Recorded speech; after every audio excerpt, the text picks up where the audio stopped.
Hillary Clinton has defended her progressive record after Democratic rival Bernie Sanders mounted an attack on her links to Wall Street. "I'm a progressive who gets results and I will be a progressive president who gets results," she said. The two Democratic contenders took questions from an audience in New Hampshire, which will pick its presidential nominees in a few days. Iowa kicked off the state-by-state election earlier this week. The former Secretary of State, Mrs. Clinton, was declared the winner in Iowa by a whisker after a prolonged count. Mr. Sanders, a Vermont senator with a big lead in New Hampshire polls, listed issues upon which he thinks Mrs. Clinton was not liberal enough: trade agreements, Wall Street regulation, climate change, and her backing for the war in Iraq. "I do not know any progressive who has a super PAC and takes $15 million from Wall Street," said Mr. Sanders.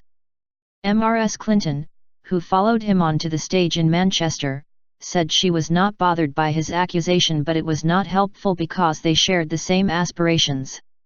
Under the senator's definition, President Barack Obama would not be a progressive, she said. The former First Lady was also on the defensive for her speaking fees paid by big businesses, which amount to $9 million, according to the Associated Press news agency. When asked by CNN's Anderson Cooper why she was paid $675,000 for one event, she said, "I don't know. That is what they offered."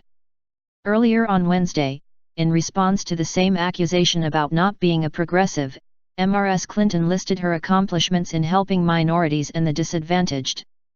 She mentioned her efforts in expanding access to children's health insurance and her push to support women's rights and gay rights.